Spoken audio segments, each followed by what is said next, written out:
powered by MPB. This is the MPB Student Council Podcast, hosted by members of MPB Student Council. To hear this episode and more, visit education.mpbonline.org or download the MPB Public Media app to listen on your iPhone or Android device. Hi, I'm Makenna Mead. I'm a graduate of the class of 2022 from Hernando High School in the DeSoto County School District.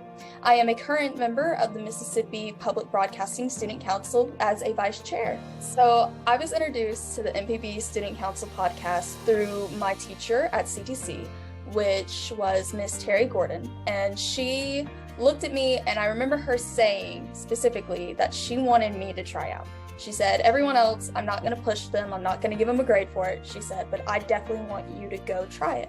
Because she said, you interviewed during the summer to help with a documentary. And she said, I was just blown away. And she said, Justin Jaggers, who was the man that I was helping interview, she said that he looked at her and asked her, is this her first time interviewing?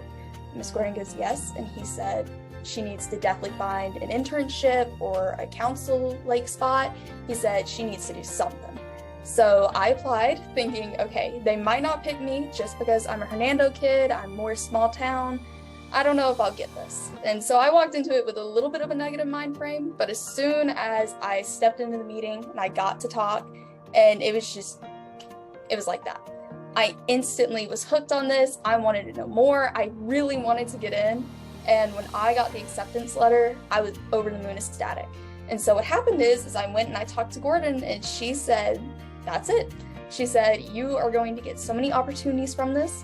And she said, I want you to tell me all about it. And she offered to sit in with me on my first meeting. I told her she doesn't have to, don't worry about it. And I went to the first meeting. I was very, very scared. It was very obvious, I think. I looked a bit like a deer in the headlights. And I just blossomed from there. I got to talk to Miss Harvey and I got to talk to Miss Jermaine Flood, and they just gave me opportunity after opportunity, from resumes to helping me figure out what do I want to do when I'm older, to getting involved with my community and really getting my hands down in it and just getting to blossom into a big, beautiful flower. And I honestly would not be where I am today without any of their help. And so I can honestly not thank them enough. And if you have to ask me, I would say that making sure, like, even if you think you're not going to get it, just try for it, because I promise you it is going to be worth it. And I mean, I got 2 great mentors from this.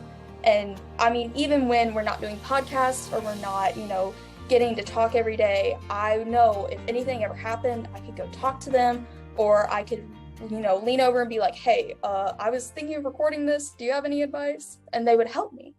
And honestly, it's just a great opportunity. So when I was younger, the way that I knew about MPB or any sort of PBS branch was me and my grandmother would sit down and watch Clifford.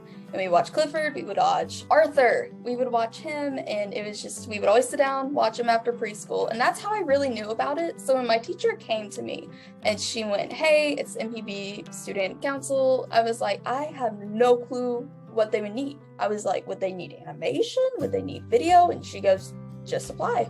You'll figure it out. And sure enough, when I applied, I figured out that it's a little bit of everything, but I've mostly gotten to work with podcasts, which is my personal favorite because I do love interviews, I love videos, and it's just so much fun to me. But there's a huge difference between a school student council and the MPB Student Council, because a school one, it is typically popular kids.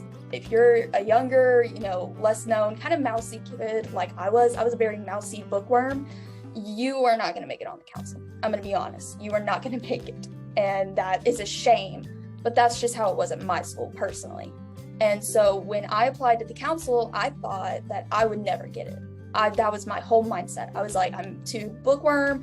I'm too much of a mousy kid. I look really nervous on camera sometimes. I was like, they're not going to pick me. And then they picked me. And it really opened my eyes to show that the MPB Student Council wasn't just about, oh, this is our appearance. We want, this, like, just super popular, like, rich kids. Like, that's not MPB. They want students who are willing to talk. They want students who are willing to get in there and actually help their community. And yes, we can have the rich, preppy kids too. And of course we do, but for the most part, it's not about your looks. It's not about how rich you are. It's about are you willing to help? Are you willing to actually get in there and learn and be able to grow from this? And when I joined the council, I noticed a lot of us, I call us the Integral 8.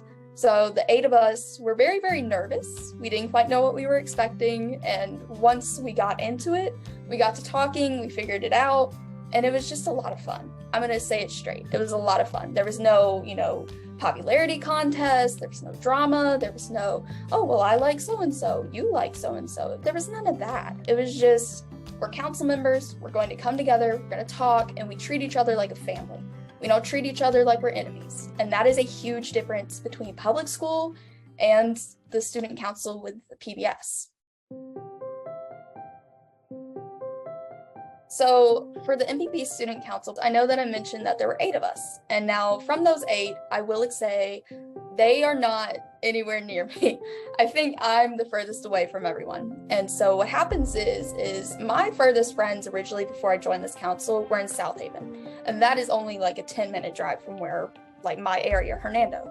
So when I started getting into the student council and I started realizing, wait a minute, these people are like 20, 30, maybe an hour away from me. It really helped broaden my horizons and helped show me like different parts of Mississippi, because Hernando, where I come from, it's a small town.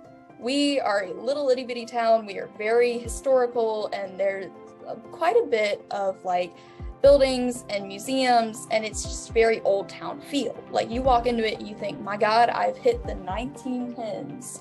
Like it is very, very different from, like, let's say Memphis. And I know that a lot of Memphis is a lot more clean, industrial, kind of revolutionized almost. And so I know that's a lot different.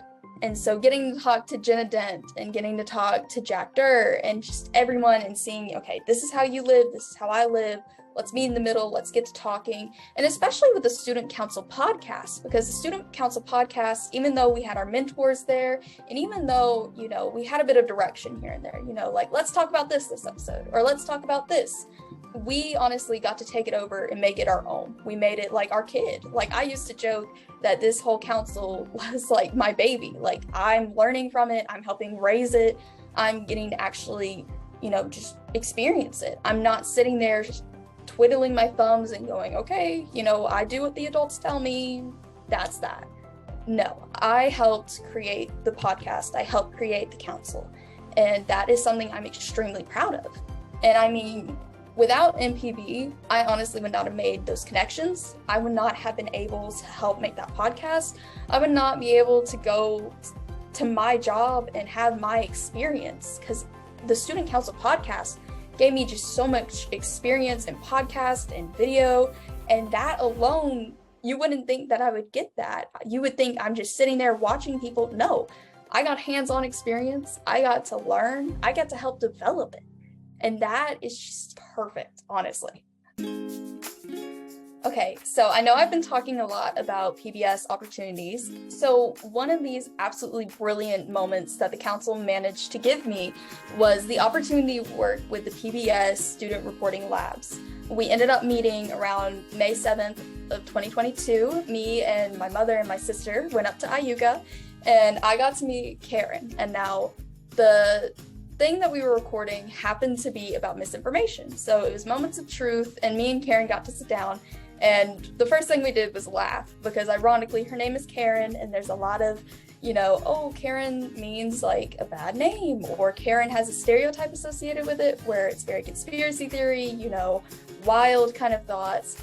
And Karen, when I sat down with her, was the most sweet, down-to-earth human I had ever met. She was just genuine. She didn't have any time for, lies or misinformation. She was very quick to cut to the truth, and she was just friendly and happy, and it was quite fun to talk to her. So we got to sit down and talk, and I remember one specific thing that she told me was that when she was in school, she was taught that the dinosaurs and extinction, evolution, all of that was not real. And that struck me, because misinformation is just out there. It's always out there. It's always around. And you have to know how to fight it. So getting to sit down and talk to her, and her explaining to me some of the things she believed in and how she managed to sort of combat the misinformation so that she could get to the truth, it really stuck to me, and it made the name of what is the working title right now, Moments of Truth, just all that more visceral to me. I understood it a lot better, and it was just powerful. Okay, so this was not my first time being in front of a camera and interviewing. My first time was with Justin Jaggers and Terry Gordon for Musicians for Le Bonheur. So this was my second time, and I was still a little nervous because everyone gets a little nervous when a camera's put on you. I mean, you feel the heat of it, you get scared, it's completely natural. So I was a little nervous, but I wasn't terrified. Karen, she was cool as a cucumber. You couldn't tell she was freaking out. But I remember, to kind of help me relax and kind of get into the zone, me and Karen got to sit down, and one of my favorite things about interviewing is that I get to know the person. I get to sit down, I get to hear their story, and I can help them tell it properly to the rest of the world. And that is my favorite thing about interviewing. Because I know sometimes words become jumbled, and sometimes, you get nervous and you kind of get it stuck in your throat. It's like a frog in your throat. You can't get past it. So getting to sit down with her and helping her bring her story to light was something that was very powerful to me. And I know from this experience, I would not be able to do a lot. I've had a bit of interviews in my past, but I've never been great at them. I've never been great at not stuttering. I've never been great at not pausing for a few seconds and then rushing on, because it's hard to ask questions. You don't want to go too deep, and you don't want to go too hard on a question because you're afraid that you're going to hurt someone's feelings, or you're afraid that I'm going to say the wrong thing and she's going to clam up. And in that instance, Karen helped me see that, yes, sometimes questions are hard, but they need to be asked. And you can ask them in a sensitive way. You don't have to rush in with, why did you think this? That's not the right way to say it. No, it's not the right thinking at all. The way you need to talk and you need to think is, if I was in this position, how do I want someone to talk to me? And how I would want someone to ask me is, why did you think that? Because it's not the best mentality to think, oh, these aren't people. The person I'm interviewing is not a person. It's just someone I'm interviewing, that's it. That's not the way to think. And to sit there and get to talk to Karen and get to see this is a human, this is a person, getting to play with her and her kid, out in the garden, rushing around on a trampoline, on slides, on swing sets, you get to see that these are actual people. The people you're interviewing are people. They're not just some cardboard figure. It is a person. And that is something that you need to take with you in every interview and every interaction in your day-to-day life. And I've thought of that quite a bit myself. I may not agree with someone, or I may think that this person does not have the right frame of mind, but I look at them and I go, this is a person, and I need to treat them with the same respect that I would want given to me. And that's what this helped me see a lot, because I used to be very, very sort of angry, sort of annoyed about things, and I would snap. I would have my moments where I would snap and I would be like, oh, I don't think you're right, or oh, I don't agree with you at all, stop. But now I sit and I go, okay, I don't agree with you, but I want to see your point of view. Can you tell me about it?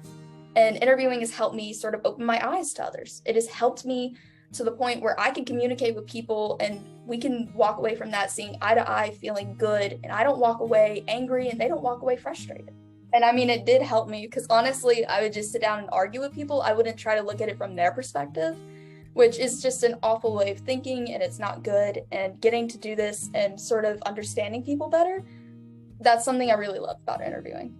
And that has helped me just a huge amount, especially my day-to-day interactions. So I really have a lot to say about that, but thank you is probably my first 20 things I would say.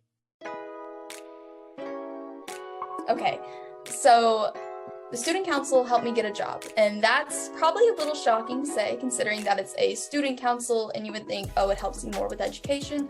And while it does help you with education, it helps you also to get a job, because I applied to a job for an internship at How to Barbecue Right, which is a YouTube channel and its own brand, which is Killer Hogs. And the first thing that they asked me was if I had any experience with podcasts and recording videos. And immediately I had the recording videos down, I had the podcast down because of the student council.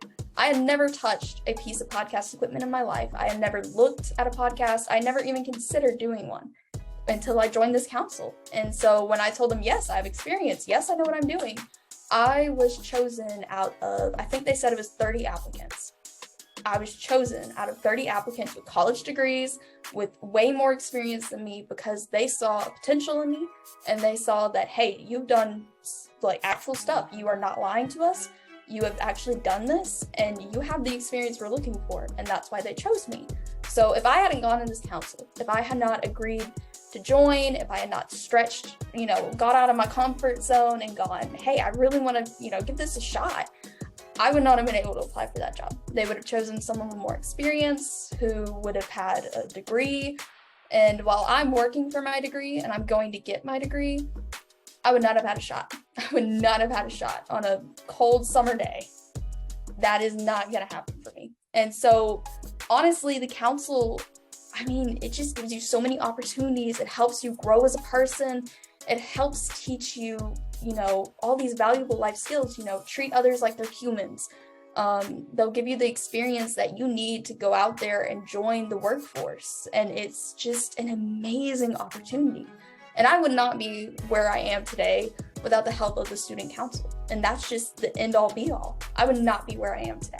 And so honestly, while earlier I thanked the student reporting labs, I have to thank the council for taking a chance on me and giving me an opportunity that I would have never had anywhere else.